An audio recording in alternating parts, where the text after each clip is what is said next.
আহিয়া ও ত্রিধারা লেহেঙ্গা পড়ছে। অন্যদিনের মতো আজকে হিজাব বাঁধেনি। ওদের সাথে ম্যাচিং করে রিহান ও আহিয়ানও কালো পাঞ্জাবি পড়ছে। গত 1 ঘন্টা যাবৎ আহিয়ান একটা চেয়ারে থ মেরে বসে আছে। সেটা দেখে রিহান বিরক্তি নিয়ে বলল, তোর সমস্যা আসলে কোন জায়গায় বলবি? গত 1 ঘন্টা যাবৎ টাস্কে খেয়ে এক জায়গায় বসে আছিস। অ্যাটলিস্ট কিছু তো বল, কি হয়েছে? আয়ান বুকে হাত রেখে বলল, বুকে ব্যথা করে। রিহান চিন্তিত কণ্ঠে বলল, হঠাৎ বুকে ব্যথা কেন করবে? চল ডক্টরের কাছে নিয়ে যাই। এসব সমস্যা নিয়ে বাড়িতে বসে থাকা উচিত নয়। আয়ান ভোলা ভোলা মুখ নিয়ে অসহায় চোখে রেহানের দিকে তাকিয়ে বলল, আমার বউটা এত সুন্দর কেন তোলা ভাই? আয়ানের কথা শুনে আশ্চর্য রেহানের মুখটা হা হয়ে গেছে। সে ধপ করে পাশের চেয়ারটায় বসে বলল, তোকে তো ডক্টরের কাছে নয়, ভাবির কাছে নিতে হবে। তুই শুধু সেটুকুই শুনলি। তোকে যে দুলাভাই ডাকলাম সেটা শুনলি না? হ্যাঁ শালাবাবু, আপনার মুখে দুলাভাই ডাক শুনে আমার জ্ঞান কিন্তু হারিয়ে যাচ্ছে। আপনার বোনকে দেখে রাখবেন প্লিজ। এত তাড়াতাড়ি জ্ঞান হারাবেন না দুলাভাই। দুলাভাইয়ের কিন্তু সবার প্রতি অনেক দায়িত্ব। শালার জন্য কি এখন বাসর ঘর সাজাতে হবে? না, আপাতত একটু বউ এনে দিলেই হবে। তাহলে বুকের ব্যথা কমে যাবে, আমি একটু বেঁচে যাই।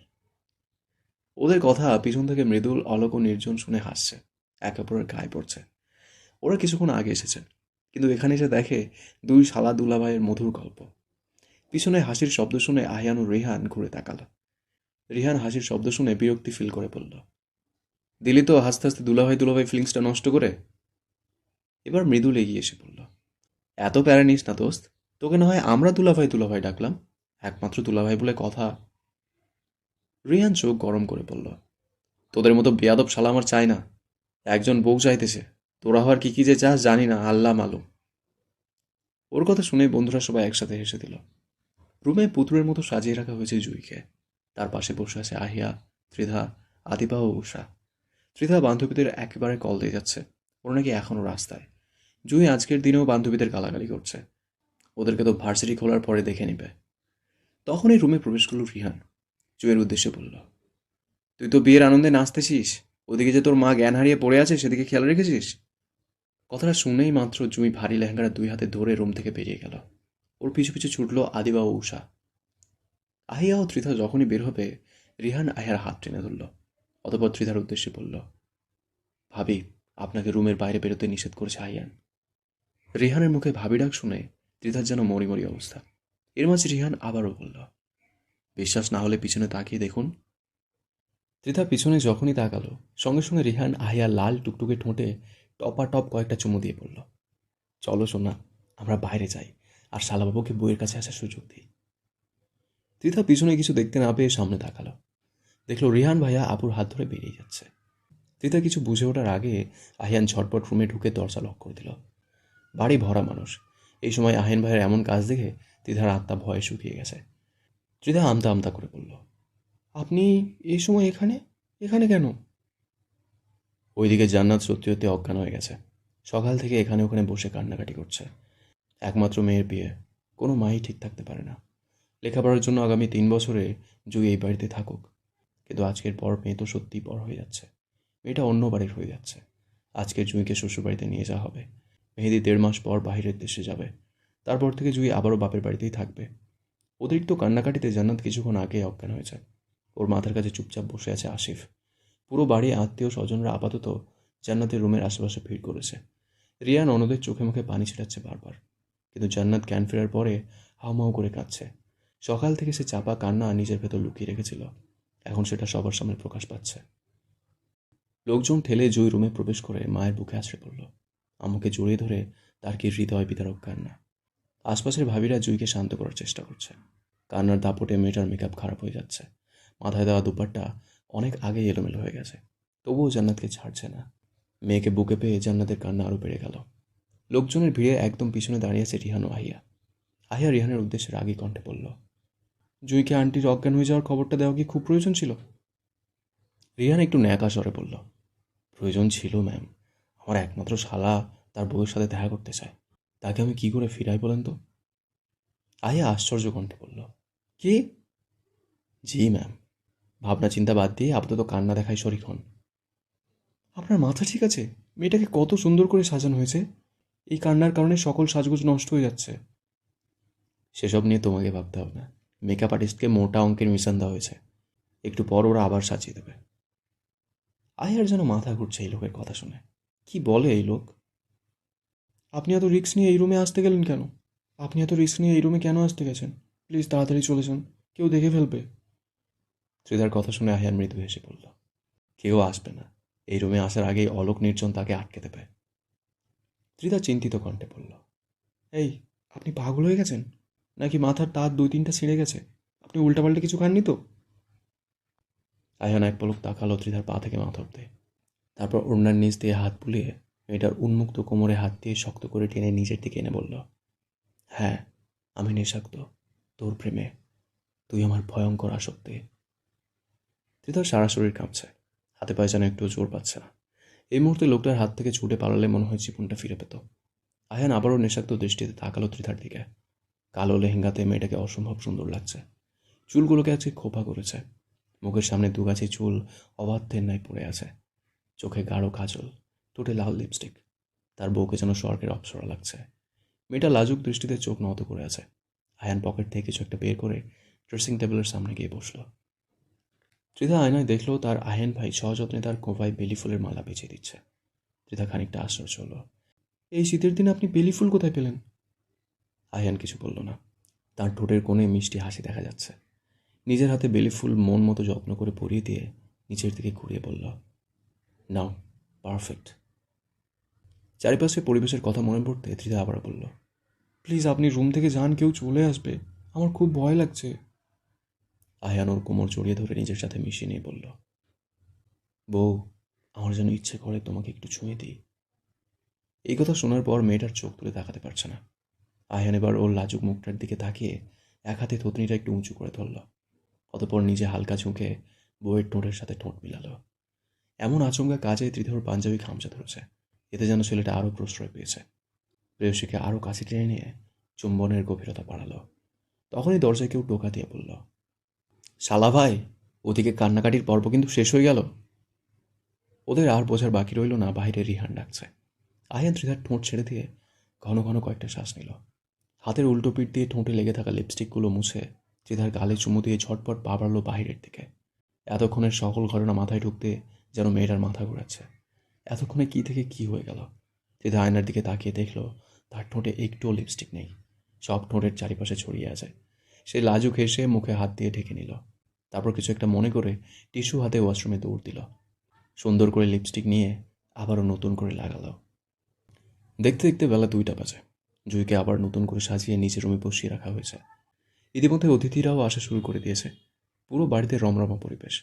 জুইয়ের বন্ধুরা একটু আগেই এসেছে। ওদের আসতে দেরি হওয়ায় জুই গাল ফুলিয়ে অনেকক্ষণ ধরে কথা বলছে না। সেটা দেখে নাজমুল হাসতে হাসতে বলল, দেখছোস মামা, কালাচাঁদের বিয়ে কইরা বান্ধবী আমাকে ভুই লাগেছে রে। বান্ধবীর ভাব বেড়েছে। ওর কথা শুনে আশিক ও সজীব সহমত জানিয়ে বলল, 100% সঠিক। জুই রেগে আগুন হয়ে গিয়ে বলল, ওই, তোদের না বলছি মেহেদিরে কালাচাঁদ বলবি না? তোদের কতবার বলছি মেহেদি শ্যামলা? সেটা শুনে নাজমুল হাসতে হাসতে বলল, ও মা গো, টুরু লাভ। জুইয়ের মেজাজ আরও চটে যাচ্ছে। এমনিতেই সবগুলো দেরি করে এসেছে, এর মাঝে আবার উল্টাপাল্টা কথা বলে যাচ্ছে সেই কখন থেকে। দূর, এমন বন্ধু বান্ধবের সাথে আর কথাই বলবো না। স্বর্গের অপসরের মধ্যে সেই যে গাল ফুলে থাকা জুইয়ের দিকে তাকিয়ে নাজমুল আচমকা গিয়ে ওঠে। বান্ধবী চলেছে শ্বশুরবাড়ির পথে, সঙ্গী হলে দোষ কি তাতে? রাগ করো না কালাচানের বউ গো, রাগলে তোমায় লাগে আরও ভালো। হবে কোনো একটা গান। তোর গান শুনে সকলের সাথে জুইও হেসে দিল। জুইকে হাসতে দেখে সজীব ক্যামেরার ফ্রেমটা বান্ধবীর দিকে করল। সেটা দেখে জুই বলল, তুই আমাকে না বলে ছবি তুলছিস কেন? সজীব ক্যামেরার ডিসপ্লেতে ছবিগুলো দেখতে দেখতে বলল, শ্বশুরবাড়ি যাওয়ার খুশিতে তুই যে দাঁত কেলিয়ে হাসতেছোস, ছবিগুলোর ব্যানার বানিয়ে ভার্সিটিতে টাঙিয়ে দিব। ছবির নিচে বড় বড় করে লিখে দিব, কাল হাসানের প্রেমে পড়ে এক সুন্দরী রমণী ডং ডং করে হাসতে হাসতে শ্বশুরবাড়ি যাচ্ছে। যাহারা এই শীতে বিবাহ করিতে চান না, তারা আমাদের এই কালাচানের বউরে থেকে উৎসাহিত হন। জুই জোরে একটা চিৎকার দিয়ে বলল, সজীবের বাচ্চা! সজীব হাসতে হাসতে জিব্বায় কামড় দিয়ে বলল, ছি কালাচানের বউ, আমাকে সজীবের বাচ্চা বলে অপমান করিস না। আমার সম্মানিত আব্বাজানের নাম সরফরাজ আহমেদ।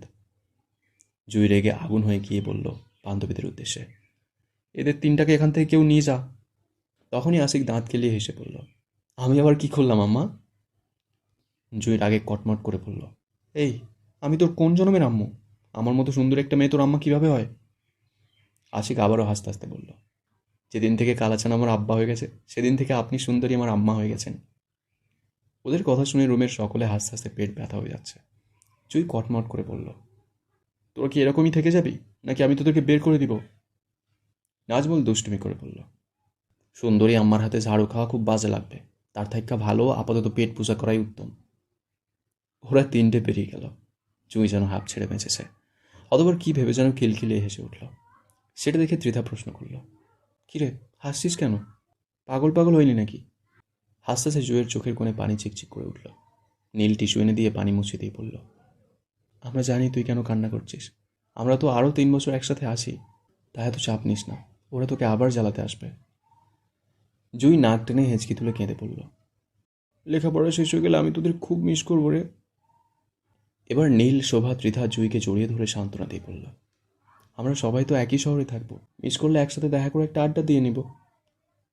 ওদের কথা শুনে জুঁই এবার মুচকি হাসল। ওদের বান্ধবীদের কাণ্ড আহিয়া চুপচাপ দেখছে। লন্ডনে বড় হয়েছে, ওখানকার মেয়েরা ফ্রেন্ডশিপটাকে এত সিরিয়াসলি নেয় না। তাছাড়া সে নিজেও একটা ভেতর থেকে চাপা টাইপের মেয়ে, নিজের অনুভূতিগুলো সবার সাথে শেয়ার করতে পারে না, কথা বলে কম।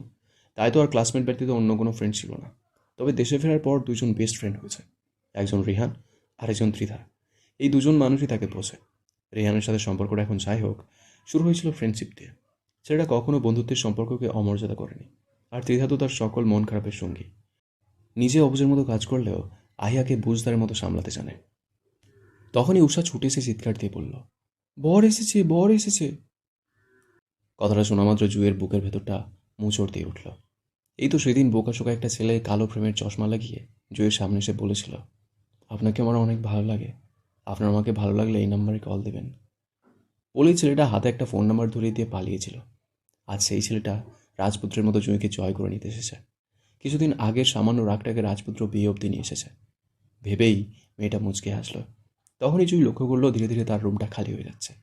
ভাবিরা, বাচ্চারা সবাই গেটের দিকে গিয়েছে। শোভাও নিচে গেল সেদিকে।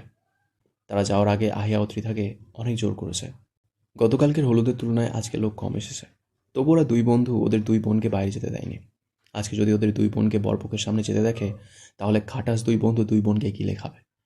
তখনই জুঁই বলল, আহিয়া আপু, তোমার কি মন খারাপ হচ্ছে? জুঁইয়ের এমন অদ্ভুত প্রশ্নে আহিয়া বলল, মন খারাপ কেন হবে? জুঁই মুচকি হেসে আয়ার হাতটা ধরে বলল, বাংলাদেশের বিয়ে তোমার তেমন একটা দেখা হয়নি, তাই হয়তো তোমার বাইরে যেতে খুব মন চাচ্ছে, কিন্তু ভাইয়া নিষেধ করেছে বলে যাচ্ছ না।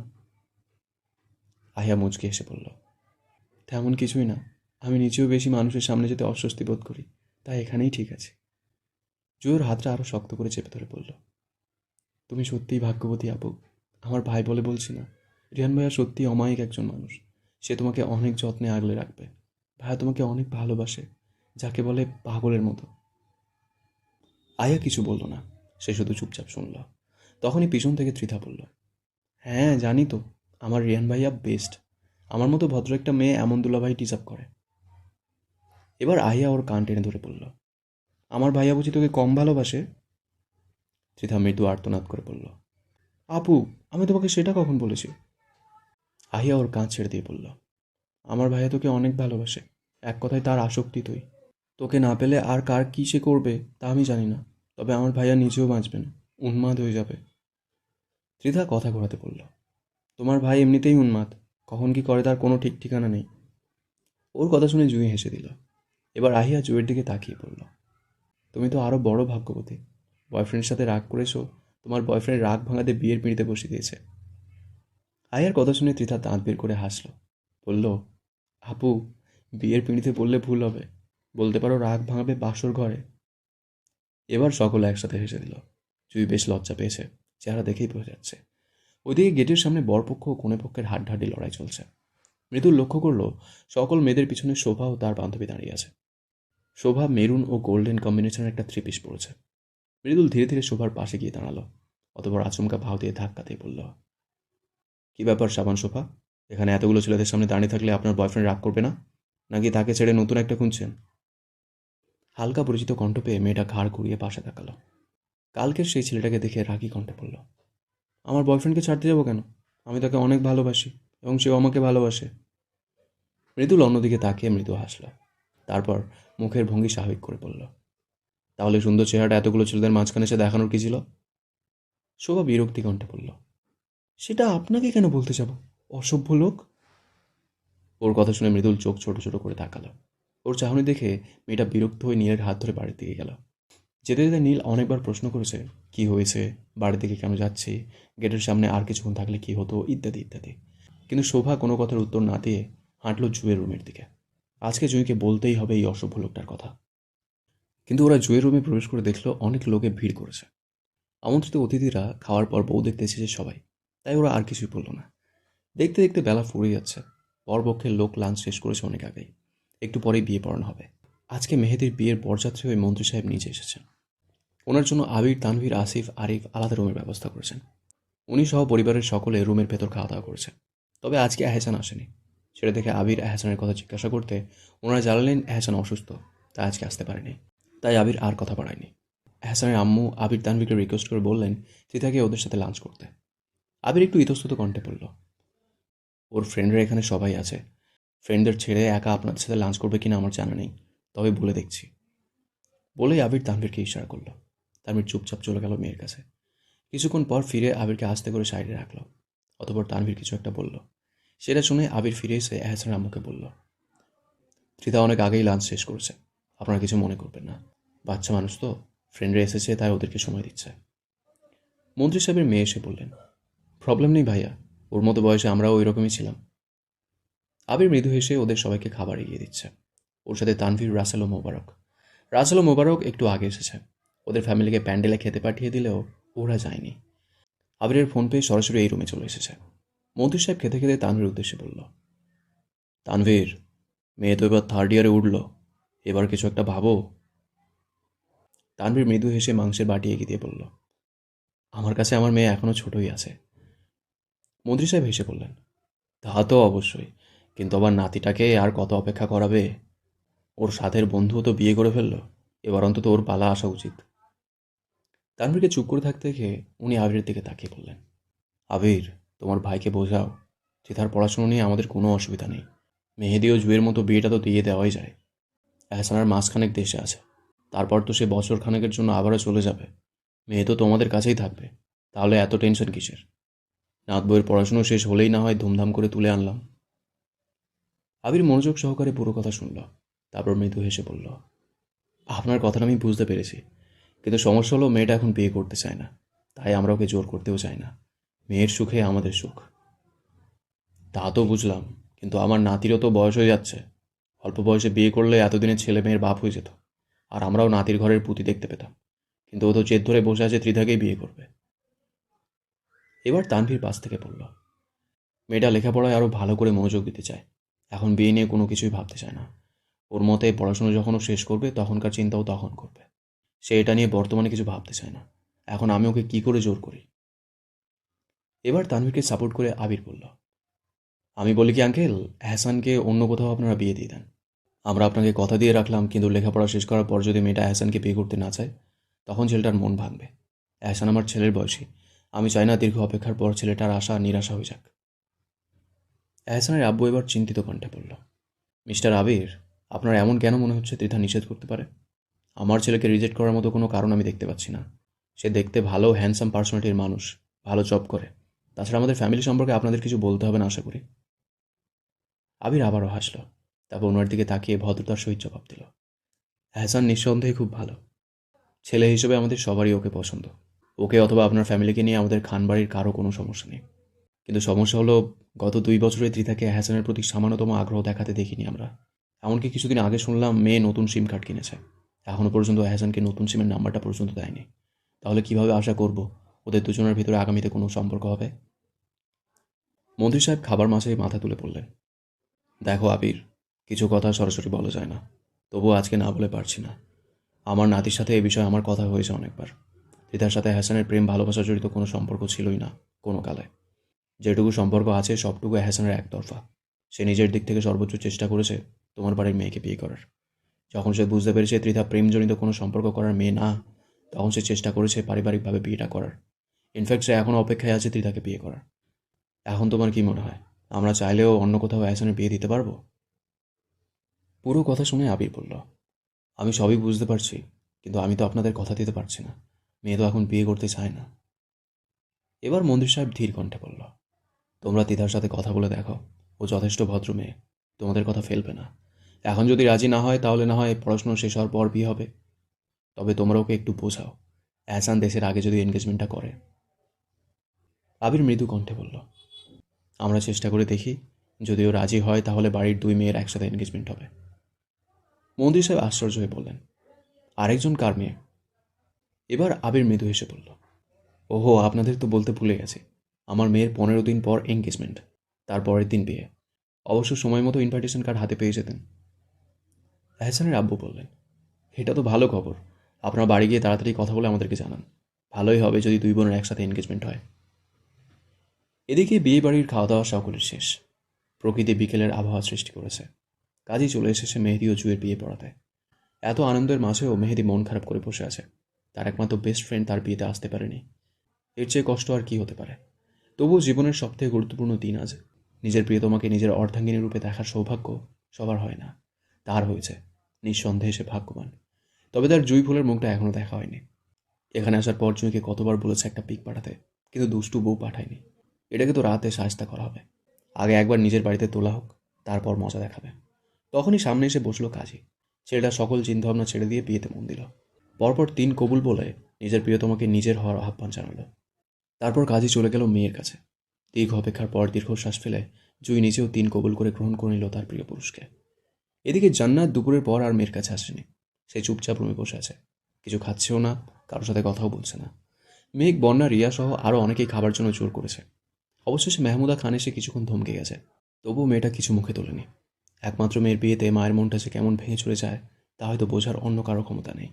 বাবার উপর থেকে কঠিন থাকে সবসময়, তাই তো একমাত্র মেয়ের বিয়েতে কষ্ট বুকের ভেতর লুকিয়ে রেখে অতিথি আপ্যায়নে ব্যস্ত আছে। কিন্তু জান্নাত পারছে না। তার হাতে কোনো কাজই হচ্ছে না। বারবার মনে হচ্ছে মেয়েটাকে একটু পর তো বুক থেকে ছিঁড়ে নিয়ে যাওয়া হবে। কিন্তু এটা আটকানোর ক্ষমতা তো কারোই নেই। পৃথিবীর নিয়মে বিয়ে হলে মেয়েকে শ্বশুরবাড়ি পাঠাতেই হবে। এদিকে আহিয়ান রিহানের সাথে অতিথি আপ্যায়নের বিভিন্ন কাজে ব্যস্ত। তবে মাঝে মধ্যে এসে ত্রিধার খবর নিয়ে যায়। এহসান এখানে না আসায় আজকে সে অনেকটা চিন্তিত। রিহান নিজের হবু শ্বশুরবাড়ির লোকজনের বেশ খোঁজ খবর রাখছে, গতকাল থেকে আজ পর্যন্ত। রিহানের উপর খানবাড়ির সকলেই বেশ সন্তুষ্ট। আগে রিহানের সাথে খানবাড়ির কর্তাদের অতটা আলাপ আলোচনা না হলেও আজকে বেশ খানিক্ষণ আড্ডা দেওয়া হয়েছে। এমনকি দুপুরবেলা সে নিজে দায়িত্ব নিয়ে খানবাড়ি থেকে তাদের আনতে গিয়েছিল। আলী আহমেদ খান তো বাড়ির বড় জামাই হিসেবে রিহানকে বেশ পছন্দ করেছেন। ভাইদের সাথে অনেক প্রশংসা করেছেন হবু নাতি জামাইয়ের। সন্ধ্যা 7টা। দেখতে দেখতে জুয়ের বিদায়ের ঘণ্টা বেজে উঠল। চারিদিকে হৃদয় বিদারক অসহায় কান্নার শব্দ ভেসে আসছে। এদিকে জুয়ের কাঁদতে কাঁদতে অবস্থা খারাপ। অন্যদিকে জান্নাত 2 ঘন্টায় 2বার জ্ঞান হারিয়েছে। ওদের সাথে কান্নার শখ হয়েছে মেয়ে পক্ষের মহিলাদের। আসিফ ও আরিফ কখন থেকে শোকস্তব্ধ হয়ে বসে আছে।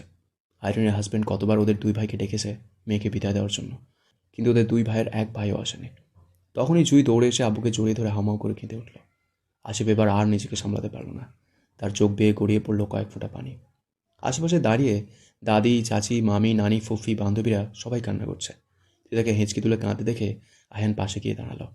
একটা টিস্যু এগিয়ে দিয়ে ফিসফিসিয়ে বলল, এত কান্নাকাটি কিসের? তোকে তো আর কেঁদে কেটে বাড়ি ছাড়তে হচ্ছে না। আয়ানের কথায় ত্রিধা রেগে গিয়ে নিজের মামামের কাছে দাঁড়ালো। সেটা দেখে আয়ান মুচকে হেসে চলে গেল রিহানের দিকে। ছেলেটার মন আজ খুবই খারাপ। তার নিজের কোনো আপন ছোট বোন নেই। এই জুই তার একমাত্র বোন। বোনটা আজ ছেড়ে চলে যাবে। ভাই এটা কি মানতে পারে? এদিকে ভিড়ের মাঝে এক কোণে দাঁড়িয়ে শোভা ও নীল চোখের পানি ফেলছে। কোথা থেকে মৃদুল যেন এসে তার পাশে দাঁড়ালো। তারপর হালকা ঝুঁকে মেয়েটার কানের কাছে ঠোঁট নিয়ে বলল, ভালোভাবে কান্নার ট্রেনিং দেন সাবান শোভা, নিজের বিয়েতে তো কাঁদতে হবে। ওর কথা শুনে শোভা রাগে দৃষ্টিতে তাকিয়ে বলল, আপনি যাবেন এখান থেকে? আমাকে একদম ডিস্টার্ব করবেন না। যদি না যাই, আমি কিন্তু আমার বয়ফ্রেন্ডের কাছে আপনার নামে বিচার দিব। তখন সে আপনার হাত পা ভেঙে রাস্তার মোড়ে ঝুলিয়ে রাখবে। ওর কথা শুনে মৃদুল না চাইতেও হেসে দিল। তারপর ঠোঁটের কোণে হাসি ঝুলিয়ে বলল, উফ, তোমার এত আত্মবিশ্বাস দেখে আমার ইচ্ছে করছে রাস্তার মোড়ে হাত পা ভেঙে ঝুলিয়ে থাকতে। প্লিজ তোমার বিপকে ডাকো। এই সুযোগে সেই হতভাগার সাথে সাক্ষাৎ হয়ে যাক যে তোমার মতো রাগিনীকে সামলায়। আমি মোটেও তার সাথে রাগ দেখাই না। আমি যেমন কুল, আমার বয়ফ্রেন্ডও তেমন কুল। ও রিয়েলি? দেখো 2টা কুল একসাথে থেকে যেন আগুন ধরে না যায়। শোভ এবার তপ্ত চোখে তাকালো। সেটা দেখে মৃদুল বলল, সরি সরি রাগিনী, রাগ করে না। আমি তোমাকে আর রাগাবো না। তুমি বরং কান্নাকাটিতে মনোযোগ দাও। Carry on, bye bye. এবার পাশ থেকে নীল বলে উঠল, কি ব্যাপার বলতো? যখনই বলিস সেই ছেলেকে তুই চিনিস না, আবার তো গুজুর গুজুর ফুসুর ফুসুর কথাবার্তা কিসের বলতো? আরে বোন, আমি জানি না। 1 ঘন্টা পর পর এই ভিলেন কোথা থেকে এসে হাজির হয়, এসে দু একটা খোঁচা মারা কথা বলে, আবার চলে যায়। কি বলে তোকে? বাদ দে, ওদিকে দেখ।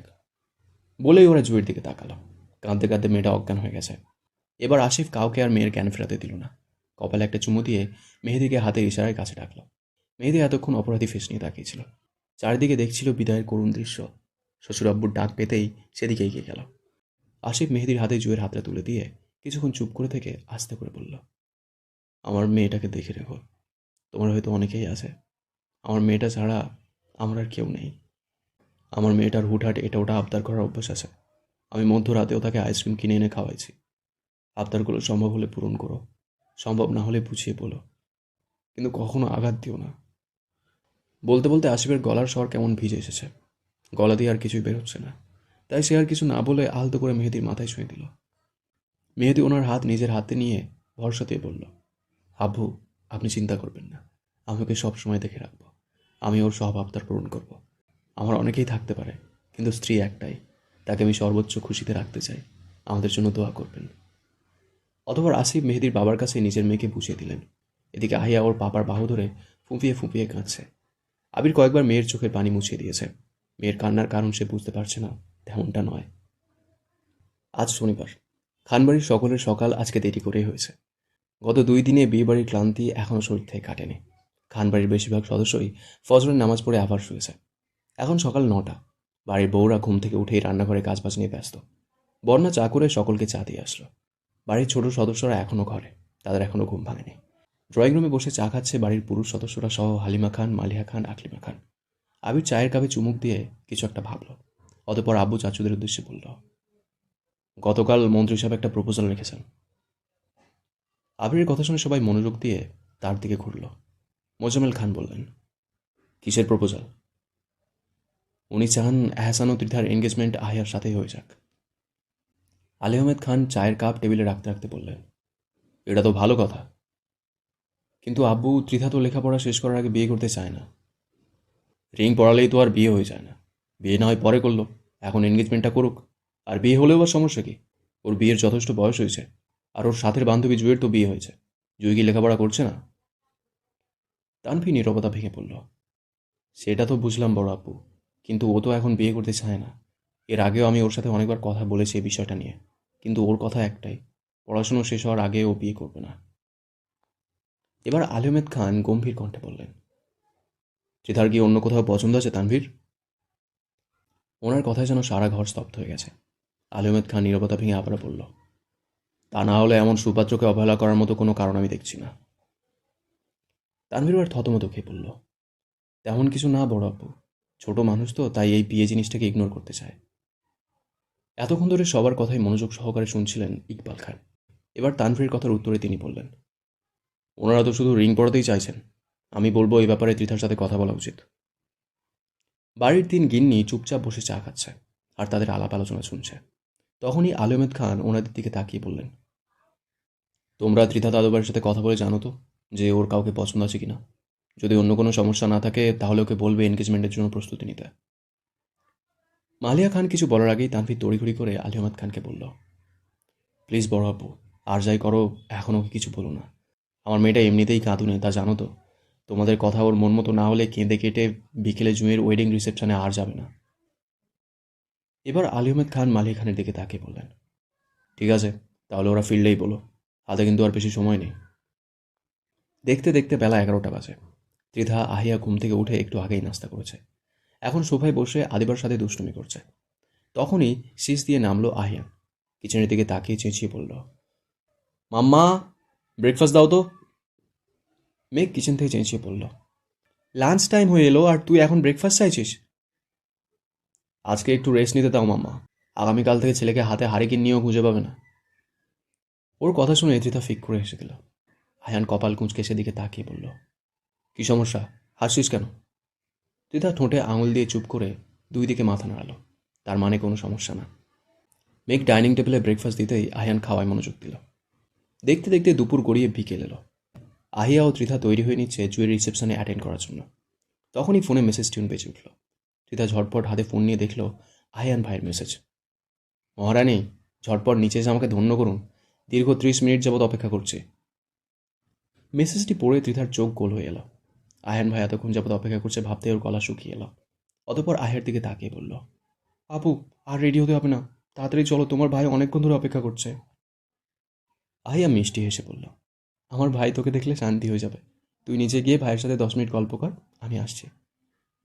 তুমি তো রেডি হয়ে গেছো, তাহলে নিচে চলো, একসাথে যাই। তুই যা, আমি এখনই আসছি, বলে আহিয়া নিজের রুমে ঢুকলো। কি আর করার, অবশ্যই ত্রিধা নিজেই হাঁটল সিঁড়ির দিকে। যাওয়ার সময় দ্বিতীয় তলায় মায়ের রুম থেকে চুপি চুপি বিদায় নিয়ে ছুটল নিচতলার দিকে। পেছন থেকে বন্যা বারবার বলল, আস্তে যা, সিঁড়ি থেকে পড়ে যাবি। কিন্তু তার দুরন্ত মেয়ে শুনল না। সিঁড়ি থেকে কিছুটা দৌড়ে নামার পর হঠাৎই থমকে দাঁড়ালো। ড্রয়িং রুমে আহিয়ান ভাই ওকে দেখে বসা থেকে উঠে দাঁড়িয়েছে। আহিয়ান ভাইকে আজকে একদম অন্যরকম লাগছে। পরনে নিখুঁত কালো ব্লেজার, ভেতরে শুভ রঙের শার্ট, দুটি রঙের বৈপরীত্যে তার ব্যক্তিত্ব আরও স্পষ্ট হয়ে উঠেছে। ব্লেজারের কাঁধে পড়া আলোয় ফুটে উঠেছে পরিমিত আভিজাত্য। বুক পকেটে রাখা সাদা পকেট স্কোয়ার পুরো সাজটাকে দিয়েছে রাজকীয়তা। ত্রিধা কয়েক সেকেন্ড স্তব্ধ হয়ে তাকিয়ে থেকে ধীরে ধীরে সিঁড়িতে পা ফেলল। এদিকে আহিয়ান এখনও স্তব্ধ হয়ে তাকিয়ে আছে পরিটার দিকে। রেড ও ব্ল্যাকের কম্বিনেশনে গর্জিয়াস গাউন পরেছে ত্রিধা। ঠোঁটে রেড লিপস্টিক, সুন্দর করে ব্ল্যাক হিজাব, ওড়নাটা হাতের একপাশে ছেড়ে দিয়েছে। মেয়েটাকে আজকে অসম্ভব মায়াবতী লাগছে। আয়ান ঘোর লাগা দৃষ্টিতে কিছুক্ষণ তাকিয়ে থেকে মুচকি হেসে সোজা সামনে কয়েক কদম এগিয়ে গিয়ে রাজকীয় কায়দায় ত্রিধার দিকে হাত বাড়ালো। এতক্ষণ আয়ান ভাই নিশাতুর চোখে তাকিয়েছিল। আয়ান ভাই হাত বাড়াতে ত্রিধার নজর গেল তার হাতে। লোকটা আজকে ঘড়ি পড়েছে, কি দুর্দান্ত লাগছে দেখতে। অতপর মুচকি হেসে ত্রিধা তার কোমল হাতটি বাড়িয়ে দিল ভালোবাসার মানুষের দিকে। ছেলেটা আলতো করে ওর হাতে ঠোঁট ছুঁয়ে দিল। তারপর মৃদু কণ্ঠে বলল, মাশাআল্লাহ বউ, তুই তোমার হার্ট অ্যাটাক না করে ছাড়বি না। আয়ানের কথা শুনে ত্রিধা মিষ্টি করে হাসল। সেটা দেখে আহিয়ান আহত ভঙ্গিতে বলল, উফ, এই মিষ্টি হাসিতে আমি আরও কয়েক শত কোটি বার খুন হতে চাই। বিনিময়ে ত্রিধা আবারও মিষ্টি হাসল। তখনই ফোনের ক্যামেরায় ক্লিক ক্লিক শব্দ শোনা গেল। আয়ান ও ত্রিধা ঝটপট পাশে তাকাতে দেখল রিহান দাঁত কেলিয়ে হাসতে হাসতে ওদের ছবি তুলছে। ত্রিধা আয়ানের হাত থেকে নিজের হাতটা সরিয়ে নিতে চাইল, কিন্তু আয়ান ছাড়ল না। শক্ত করে ধরে রিহানের উদ্দেশ্যে বলল, তুই এখানে? রিহান আবারও হেসে বলল, না আসলে তো এত সুন্দর সিনেমাটিক দৃশ্য মিস করতাম বন্ধু। উফ, কাজিন লাভ জিনিসটাই কিন্তু জোশ। আয়ান সঙ্গে সঙ্গে ওকে একটু চুপ করে দিয়ে বলল, আস্তে বল, কেউ শুনবে। রিহান হাসতে হাসতে ত্রিধার দিকে তাকিয়ে বলল, শালিকা, তোমার জায়গায় আমি থাকলে এখন একটা বাংলা গান গাইতাম। ইদানিং দেখো না, টিকটকে ইনস্টাগ্রামে মেয়েরা গায়, জানলে জানুক লোকে মন্দ কি হয়, লুকোচুরি করে কি আর প্রেম করা যায়, এরা কোনো একটা গান হবে হয়তো। রিহানের কথা শুনে ত্রিধা লজ্জায় গুটিসুটি মেরে আহিয়ানের পেছনে দাঁড়ালো। সেটাতে রিহান এবার শব্দ করেই হেসে দিল। অতঃপর আহিয়ানের দিকে তাকিয়ে ভাব নিয়ে বলল, আমি না এসে অন্য কেউ আসলে তো এখনই আছলা বাঁশ খেতি, তখন তো এই দুলাভাইকে সামলাতে হতো সব। আহিয়ান রিহানের কাঁধে হালকা ধাক্কা দিয়ে দরজার দিকে যেতে যেতে বলল, আমি আগেই দেখেছি আশেপাশে কেউ নেই, সো অন্য কেউ দেখবার চান্স 0%। রিহান আহিয়ানের দিকে তাকিয়ে বলল, আরে ভাই কই যাস, আমার বউ কই? আহিয়ান পিছনে না তাকিয়েই বলল, নিজের রুমে আছে, গিয়ে নিয়ে আয়, আমরা চলে যাচ্ছি। আর কেউ দেখবে, তখন তো ফেসে যাব। কথাটা বলেই রিহান সামনে তাকিয়ে দেখল আহিয়ান ও ত্রিধা বেরিয়ে গেছে। বেচারা কলিজায় হাত দিয়ে সিঁড়িতে এক পা দিতেই ফোনে মেসেজ টিউন বেজে উঠল। পকেট থেকে ফোন বের করে দেখল আহিয়ানের মেসেজ, সবাই যার যার রুমে আছে, 2 মিনিট সময় দিলাম, আমার বোনকে নিয়ে বাইরে আসবে। মেসেজটা পড়েই ছেলেটা আহিয়ার রুমের দিকে ছুটল।